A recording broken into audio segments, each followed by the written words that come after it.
누구든지 부르시오. 예수 이름 부르시오. 그 이름을 믿는 자, 그 이름을 부르는 자, 그가 어떤 사람이든 그는 구원 얻으리. 슬픈 마음이 있는 자,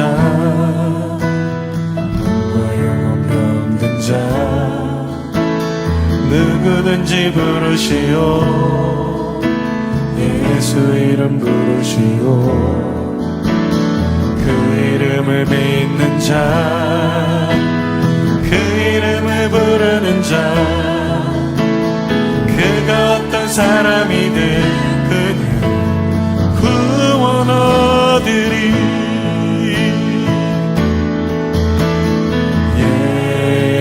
예수 예수 오 능력의 그 이름 예수 나 외쳐 부르네. 예수 예수 오 구원의 그 이름 예수 나 외쳐 부르네. 예수 그리스도.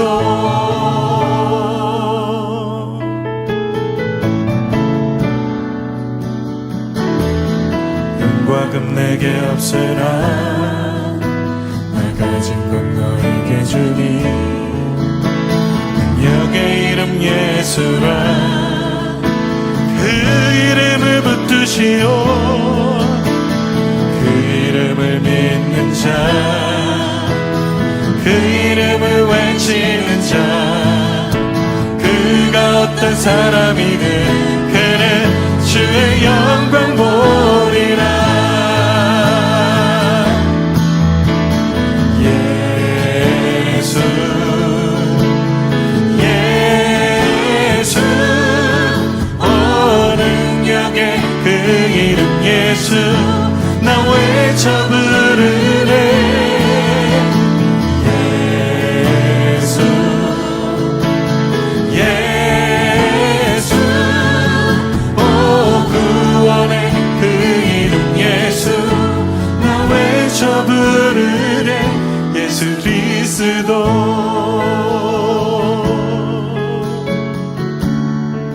예수 그리스도 예수 그리스도.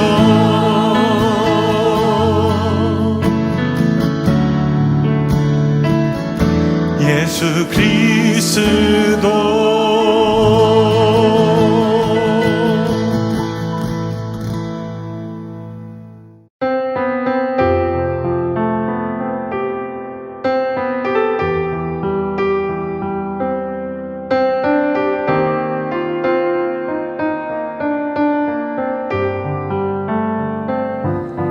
예수로 나의 구주 삼고 성령과 피로써 거듭나니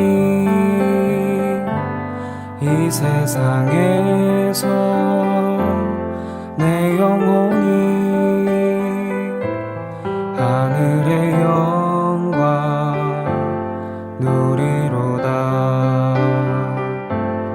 온전히 주께 맡긴 내 영, 사랑의 음성을 듣는 중에 천사들 왕래하는 것과 하늘의 영광 보리로다. 이것이 나의 간증이요, 이것이 나의 찬송일세. 나 사는 동안 끊임없이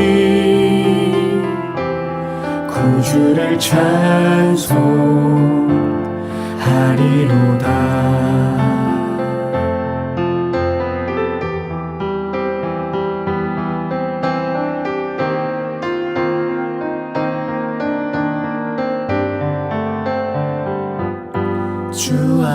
기쁨 누림으로 마음의 풍랑이 잔잔하니 세상과 나는 간 곳 없고 구속한 주만 보이도다. 이것이 나의 간증이요 이것이 나의 찬송일세.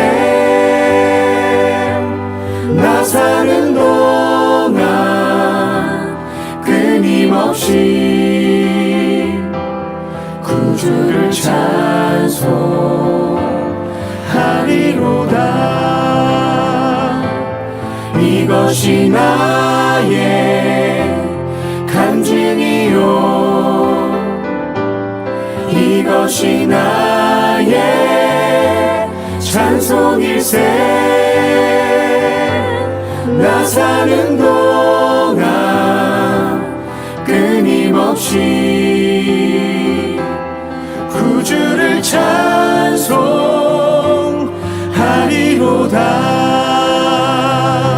이것이 나의 간증이요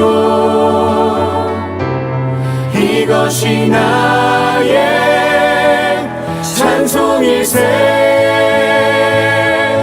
나 사는 동안 끊임없이 구주를 찬송하리로다.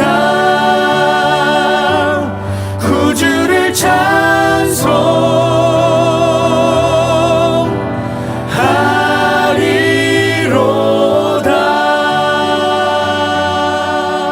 찬송하리로다. 오늘의 본문 말씀 로마서 1장 18절로 25절 말씀 봉독하겠습니다. 하나님의 진노가 불의로 진리를 막는 사람들의 모든 경건하지 않음과 불의에 대하여 하늘로부터 나타나나니 이는 하나님을 알만한 것이 그들 속에 보임이라. 하나님께서 이를 그들에게 보이셨느니라. 창세로부터 그의 보이지 아니하는 것들 곧 그의 영원하신 능력과 신성이 그가 만드신 만물에 분명히 보여 알려졌나니 그러므로 그들이 핑계하지 못할지니라. 하나님을 알되 하나님을 영화롭게도 아니하며 감사하지도 아니하고 오히려 그 생각이 허망하여지며 미련한 마음이 어두워졌나니 스스로 지혜 있다 하나 어리석게 되어 썩어지지 아니하는 하나님의 영광을 썩어질 사람과 새와 짐승과 기어다니는 동물 모양의 우상으로 바꾸었느니라. 그러므로 하나님께서 그들을 마음의 정욕대로 더러움에 내버려 두사 그들의 몸을 서로 욕되게 하게 하셨으니 이는 그들이 하나님의 진리를 거짓 것으로 바꾸어 피조물을 조물조보다 더 경배하고 섬김이라. 주는 곧 영원히 찬송할 이시로다. 아멘. 로마서 1장 18절로 32절까지는 이방인들에 대한 하나님의 책망을 기록하고 있습니다. 오늘 본문은 그 중에 일부분을 차지하고 있고요. 하나님께서 아브라함을 부르셔서 하나님의 민족을 만드시기 전 인간 전체에 대한 하나님을 떠난 인간 전체에 대한 하나님의 책망을 기록하고 있습니다. 생각해보면 이 책망과 정죄는 지금도 하나님을 믿지 않는 예수 밖에 있는 현대인들에게도 그대로 적용이 됩니다. 18절에 보시면 그들을 기다리고 있는 것은 하나님의 심판과 진노가 기다리고 있다고 말씀하고 있습니다. 그런데요, 하나님은 심판의 근거와 심판의 원인이 없이 결코 심판하실 수 없습니다. 세상의 독재자는 그냥 자기 마음에 내키는 대로 심판하죠. 일주일 전에 괜찮다고 넘어갔던 것도 오늘 기분이 나쁘면 사람을 얼마든지 처형할 수 있습니다. 만일 하나님께서 믿을 만한 증거도 안 주시고 너희들이 왜 나를 믿지 않느냐라고 심판하시면 하나님은 공의롭지 못하신 것입니다. 놀랍게도 공의로우신 하나님께서는 불신자들에게 믿을 만한 증거를 주셨는데 그것이 19절과 20절에 기록되어 있습니다. 19절에 보시면 이는 하나님을 알만한 것이 그들 속에 보임이라. 하나님께서 이를 그들에게 보이셨다. 그렇게 말씀하고 있습니다. 여기서 하나님을 알만한 것, 그것이 사람 속에 있다고 말씀하셨는데 이것은 바로 양심과 종교의식, 하나님의식을 지칭하고 있습니다. 우리 안에 그런 양심이 있다는 거죠. 여러분, 우리가 여우굴에서는 무신론자가 없다, 그런 말이 있죠. 여우굴이라는 굉장히 어려운 상황이 되면 무신론자조차도 하나님을 찾는다는 것입니다. 2차 세계대전 때 상륙작전을 하고 있었는데 한 해군 장교가, 그는 평소에 전혀 종교에 관심이 없었습니다. 그러나 그가 그 오마하 해변에 무사히 상륙했을 때 그는 그의 영 안에서, 양심의 소리 안에서 즉시 알았습니다. 하나님이 계셨고 자신의 생명을 보호해 주셨다는 것을 알았습니다. 그는 그 즉시 그 해변에 무릎을 꿇고 하나님께 감사의 기도를 드렸습니다. 중국과 아시아 나라들이 문호를 열었을 때 서양 선교사들이 막 들어가기 시작했죠. 그때 그들은 아시아인들은 하나님 의식이 별로 없을 거야, 그렇게 착각을 했습니다. 근데 그들이 발견한 것은 대부분의 아시아인들이 매우 편만하고 강한 하나님 의식을 이미 그들 안에 가지고 있는 것을 발견하게 되었습니다. 그들이 하나님을 향한 배고픔, God hunger가 그들의 심령 안에 이미 있음을 보게 되었던 것이죠. 이처럼 인간들 속에는 하나님 의식, 하나님을 향한 갈망, 하나님을 알 수 있는 양심과 종교 의식이 자리 잡고 있습니다. 이것이 하나님이 자신을 드러내신 첫 번째 증거고요. 두 번째는 20절에 있습니다. 그의 보이지 아니하는 것들 곧 그의 영원하신 능력과 신성이 그가 만드신 만물에 분명히 보여 알려졌나니. 하나님의 창조물인 자연이 두 번째 증거라는 것이죠. 영이신 하나님은 눈에 보이지 않습니다. 그 보이지 않는 하나님의 능력과 성품이 보여지는 곳이 있는데 그것이 뭐냐면 그가 만드신 만물에 그것이 보여졌다고 말씀하고 있습니다. 그러니까 우리가 하나님을 보고 싶으면 무엇을 보면 될까요? 자연 만물을 보면 된다고 말씀하고 있습니다. 시편 19편 1절 하늘이 하나님의 영광을 선포하고 궁창이 그의 손으로 하신 일을 나타내는도다. 우리가 열린 마음으로 선입견 없이 하늘과 궁창을 바라볼 때 그 안에서 하나님의 영광을 볼 수 있다고 말씀하고 있습니다. 확실히 창조 세계는 하나님의 성품을 명백히 드러나고 있습니다. 제가 이번에 아프면서 밖에를 못 나가니까 그냥 집 뒤에 있는 댁을 잠시 나갔습니다. 거기는 아무도 없기 때문에 제가 이렇게 의자에 앉아서 하늘을 보는데 파란 하늘과 그 하늘을 반쯤 가리고 있는 진한 녹색의 나뭇잎들, 그리고 빠른 속도로 지나가는 하얀 뭉게구름을 쳐다보는데 제 마음 안에 이것이 하늘 아버지가 만드신 작품이구나, 이런 고백이 나오면서 어려운 시간에 참 큰 위로를 받은 경험이 있습니다. 열린 마음으로 자연을 바라볼 때 누구든지 그렇게 하나님을 알 수 있다고 말씀하고 있는 것이죠. 바울은 하나님을 믿지 않는 이방인들을 향해서 당신들은 하나님을 부인할 수 없다고 하면서 그 근거로 너희 안에 있는 양심과 창조 세계를 지적하고 있습니다. 너희 안에 하나님을 인식하는 양심이 있지 않느냐? 너희가 자연 만물을 볼 때 창조주 하나님의 성품을 알 수 있지 않느냐라고 책망하고 있는 것입니다.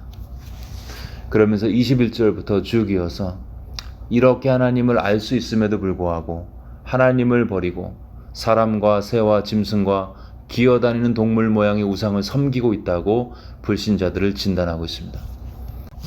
하나님을 믿을 수 있음에도 불구하고 하나님을 믿을 만한 증거가 충만함에도 불구하고 믿기를 싫어하는 악한 마음을 지적하고 있는 것입니다. 팀 켈러가 이렇게 이야기했습니다. 인간은 진리를 모르는 게 아니라 모르는 척하는 것이다. 여기서 진리를 하나님으로 바꾸면 이렇습니다. 인간은 하나님을 모르는 게 아니라 모르는 척하는 것이다. 스님도요, 결정적인 순간에 외칩니다. 아이고 하나님하고 외치죠. 미국에서는 오 마이 갓 그렇게 외치겠죠. 이처럼 증거가 명확한데 그럼에도 불구하고 믿지 않기 때문에 성경은 불신자들에 대해서 이렇게 진단합니다. 어리석은 자는 그 마음에 이르기를 하나님이 없다고 하는도다. 불신자 이퀄 어리석은 자라는 것이죠. 왜요? 증거가 명확한데도 믿지 않기 때문에. 재판정에서 명백한 증거가 테이블 위에 1부터 10까지 쫙 널려 있는데 판사가 그것을 보고도 인식하고도 판결을 안 하고 있어요. 그러면 그 판사는 둘 중에 하나입니다. 어리석거나 지적으로 문제가 있거나, 두 번째 알매도 불구하고 부인하고 있는 악한 자이거나. 믿을 만한 증거가 차고 넘치는데 하나님을 믿지 않는 사람들은요, 결국은 그 증거에 눈 감고 믿지 않기로 결정하는 자기 자신을 믿고 있는 것입니다. 그러므로 불신자, 무신론자의 깊은 동기 속에는, 그들의 마음 속에는 자기 마음대로 살고 싶은 자기 중심적 사고가 또아리를 틀고 자리하고 있습니다. 그리고 그 열매는 본문에 있듯이 정욕적인 삶으로 이어지게 되어 있습니다. 여러분, 하나님 의식이 마음에 지어지는 순간 인간은 어떠한 악한 일도 할 수 있습니다. 그래서 성경은 하나님을 믿지 않는 사람의 삶을 부패하고 그 행실이 가증하니 선을 행하는 자가 하나도 없다고 책망하고 있습니다. 오늘 본문은 불신자들에 대한 실체를 드러내고 있습니다. 믿지 않는 자들을 책망하고 있는 것이죠. 그런데 혹시 이 말씀을 예수를 믿는 우리에게 적용해 보면 어떨까요? 물론 우리는 하나님을 믿는다고 고백하고 실제로 하나님을 믿고 있습니다. 그런데 혹시 우리 삶에서 정말 하나님을 믿고 살아가는지, 혹시 우리가 교회 안에서는 유신론자이지만 교회 밖에서는 하나님이 안 계신 것처럼 사는 무신론자는 아닌지, 일이 잘 될 때는 나를 축복하신 하나님을 믿지만 일이 조금만 안 되면 하나님이 안 계신 것처럼 살고 있진 않은지. 그렇다면 우리는 어쩌면 명목상의 유신론자일지도 모릅니다. 입으로는 유신론, 하나님을 믿지만 정작 우리 삶에 역사하시고 개입하시고 인도하시고 지도하시는 하나님을 믿고 있지 않다면 우리는 불신자 비슷하게 불안과 두려움과 도덕적으로 파괴된 삶에 매여 살 수밖에 없습니다. 용서하기 어려운 지체가 생각날 때 나는 유신론자인지 무신론자인지, 고난의 파도가 밀려와 정신을 차릴 수 없을 때 나는 유신론자인지 무신론자인지, 불안한 미래가 내 마음을 지배하기 시작할 때 나는 유신론자인지 무신론자인지, 홀로 있을 때 죄의 유혹이 나를 덮치고 있을 때 나는 유신론자인지 무신론자인지. 여러분, 하나님을 믿고 사는 것은 종교 행위가 아닙니다. 우리의 삶의 지평을 완전히 갈아엎는 결단입니다. 마이너스에서 플러스가 되듯이 삶의 모두가 극적으로 바뀌는 것입니다. 그 키는 교회에서뿐만 아니라 내 삶의 모든 영역에서 진짜 하나님을 믿는 실제적인 유신론자가 되는 것입니다. 교회에서 내가 느꼈던 그 하나님이 내 삶의 구체적인 영역에서 청소를 하며 일을 하며 밥을 하며 빨래하며 아이를 훈육하며 삶의 구체적인 영역에서 그 하나님이 인식되어지는 것입니다. 그러면 진짜 변하게 됩니다. 하늘의 평강 가운데 살 수 있습니다. 환경을 초월할 수 있습니다.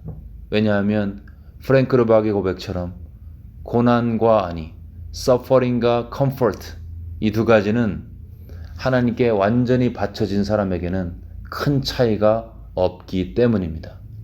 웃지마라 간주의 고백처럼 나는 나의 가난함에도 슬퍼하지 않고 나의 부유함에도 기뻐하지 않나니 이는 예수 안에서 내가 이미 영원한 승리자가 되었음을 믿기 때문이다.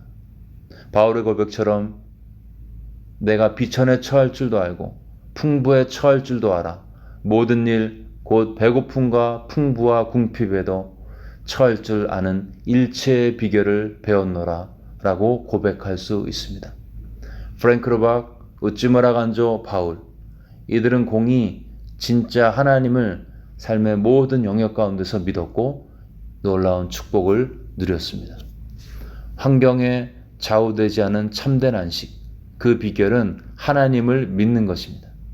믿는 자에게 아버지가 되어주시고 죄를 사하시며 언제든지 새로 시작할 수 있도록 도우시는 하나님을 진짜 믿는 것입니다. 그런 사람은 황량한 광야에서도 다시 일어설 수 있습니다. 고난 중에도 찬양할 수 있습니다. 오늘 아침 우리는 우리의 삶에서 얼마나 하나님을 진짜로 믿고 있는지 하나님 앞에서 조용히 묵상하시면서 환난 중에도 함께 하시는 하나님의 임재를 신뢰함으로 믿는 자에게 주시는 평강과 인도하심의 축복을 우리 삶 가운데 체험하시기를 주의 이름으로 축원합니다.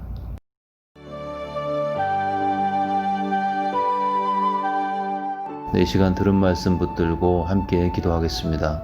명목상의 유신론자, 말로만 믿는 그런 하나님이 아니라 우리 삶의 모든 영역에서 과거의 상처와 현재의 어려움과 미래의 두려움 가운데 함께 하시는 하나님을 실제로 믿는 실제적인 유신론자가 될 수 있는 믿음을 달라고 기도하시고요.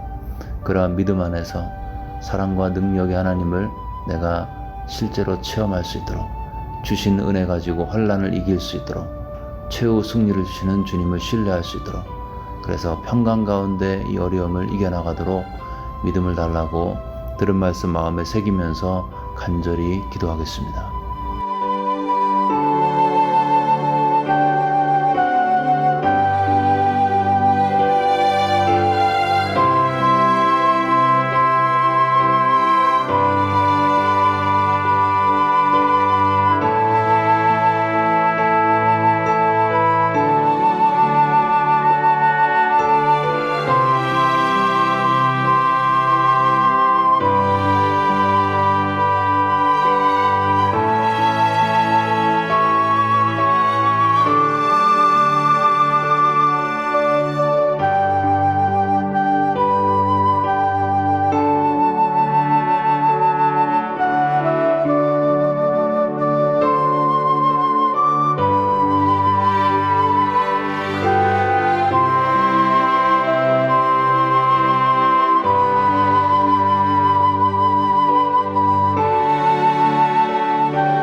계속해서 코로나 사태를 위해서 기도하실 때 고통 가운데 있는 환자들, 돌보는 가족들과 의료진들, 백신 개발 소식들이 들려옵니다. 하나님께서 하루빨리 우리에게 치료 가능한 치료약과 백신이 개발될 수 있도록 위해서 기도해 주시고요. 또 코로나 사태가 장기간 지속되면서 영혼들이 지쳐갑니다. 하나님의 위로가 그들 가운데 함께 할 수 있도록 하나님께로 돌아오고 하나님께로 돌아오는 안식 안에서 마음에 참된 평안을 찾을 수 있도록 코로나 사태를 지내고 있는 분들을 위해서 우리들을 위해서 함께 기도하겠습니다.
마지막으로 교회와 지역사회를 위해서 기도하겠습니다.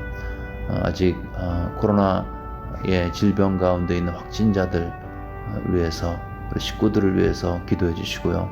교회와 지역사회를 지켜달라고 함께 기도하겠습니다.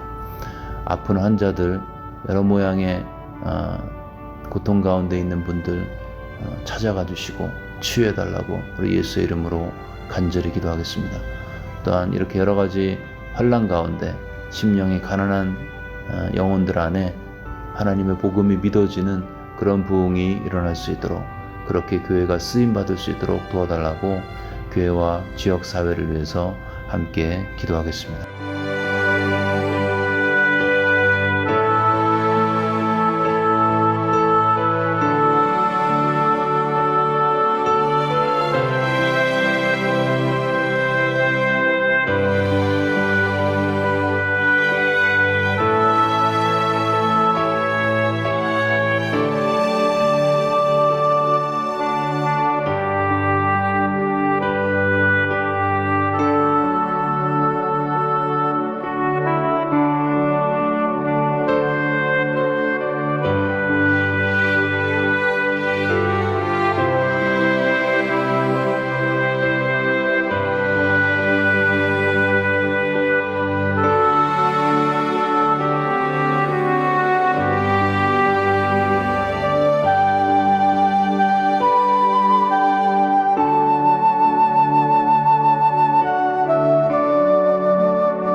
네, 이 시간 주기도문 하심으로써 기도회를 마치겠습니다.